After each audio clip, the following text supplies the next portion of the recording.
Day 15. Bad news. A lot of states are requesting an extension of the lockdown. Good news. That means the lockdown is working and we'll soon be out of this. So, yay!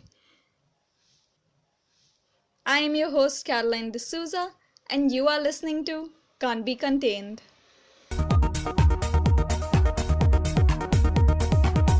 Our guest for today is Jason Lewis, a programmatic analyst at PhD Media in Canada. Hello, Jason, and welcome to the show. How are you? Hey Caroline, thank you for including me on your podcast series. I'm doing good. What a time to be barely alive, huh? I've been following your podcast for quite some time now, and I think it's a pretty cool project that you've been working on. How are you doing? Thank you so much, Jason. I'm doing fine. As an Indian in Canada, do you feel stranded or are you happy to be there seeing the current condition here? Oh, that is a good question. As an Indian in Canada, it definitely feels a bit weird. You feel like you're part of, the Locked Up Abroad shows that run on Nat Geo.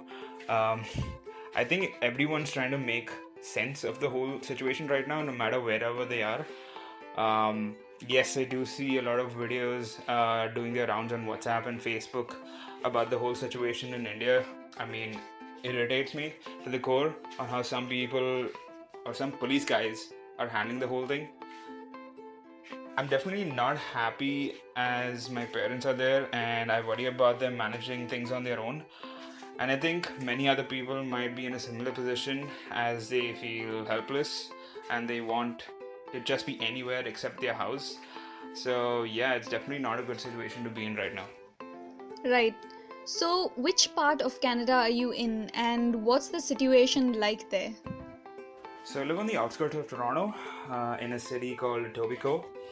They have a big lake here surrounding a few houses. It's good to visit in the summer. I will probably take walks around just to clear my head, obviously keeping my distance from other people.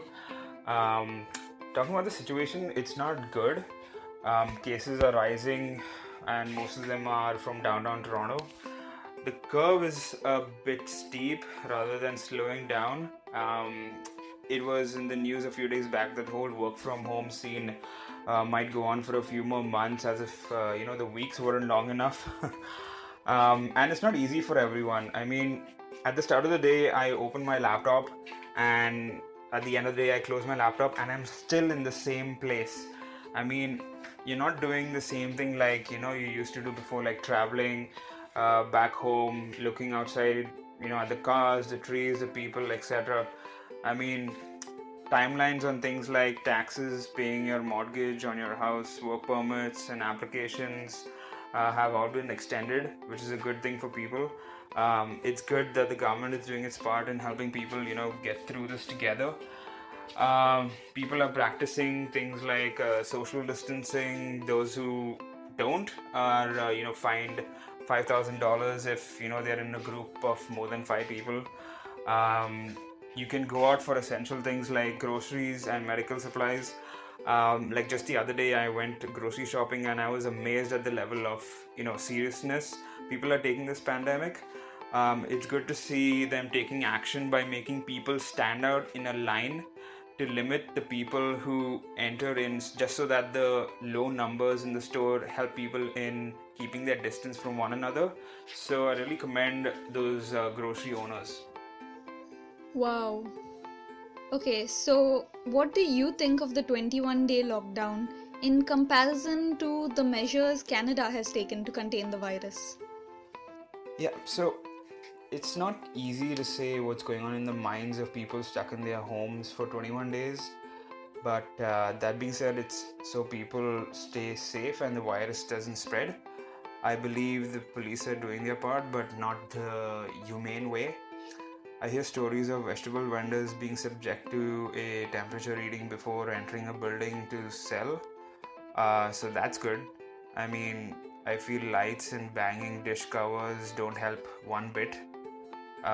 Here specifically where I live in the province of Ontario, it's all non-essential businesses that are shut, and they are considering shutting down some essential ones too. I think they are taking precautionary measures. For example, to give you a statistic, almost 70% have avoided transit. 50% of people avoid coming into work. There's still awareness on certain measures that need to be taken for the other 50%, but again, that's based on many factors. Right. When you first heard about the coronavirus outbreak in China, what went through your mind? To be completely transparent, I was like, oh, okay, that's it. They eat all sorts of stuff, and someone was bound to get sick. I mean, what do you expect? People think that way. Um, but when it started to spread, and the articles flowed in on Facebook, Twitter, New York Times, and when other mediums started speaking about it, it was then that it piqued my interest.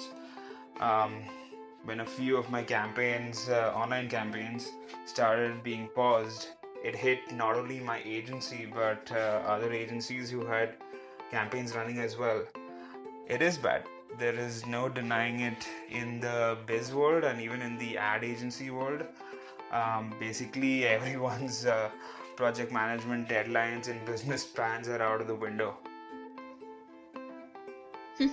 Yeah. So, what do you think India should do next after the lockdown? Um, hmm. After the lockdown, I think people should stay cautious nonetheless and not let their guard down. Um, Popular belief is that it takes 21 days to build a habit, and look what we have, 21 days as a lockdown. Uh, I hope my Indian compadres don't forget to wash their hands, hold their hands against their face when they have to sneeze, stuff like that. Little things like that go a long way, and it's better to be safe than sorry. People who still don't feel safe getting out of their homes should be allowed to work from home if possible. Now we know it's not a myth. So, opening up businesses should be slow and steady and not all at once. And do you have any advice for those listening? Ooh, okay. So, my advice to people would be to listen to what the health experts have to say. WhatsApp forwards and religion won't contain the virus. It just won't. Also, listen to Can't Be Contained to hear what the younger generation have to say about this pandemic. Because, there's a lot that can be learned from this, and the more the awareness spreads, the more people will know. Thanks, Jason. Thank you so much for your time and for joining us all the way from Canada. Thank you, Caroline. I enjoyed being on this. Stay safe. For those of you listening, thank you so much for joining us again today. And for those of you who are new, welcome. If you would like to talk about the lockdown, my contact information will be down in the description. This is a podcast for the 21-day lockdown that aims at listening to the different thoughts and opinions of the different people around us. I would love to hear your thoughts and opinions too. You can leave them in the comment section or even directly text me, whatever works for you. That's all for today, and I'll see you in the next episode tomorrow. Till then, be well and bye-bye.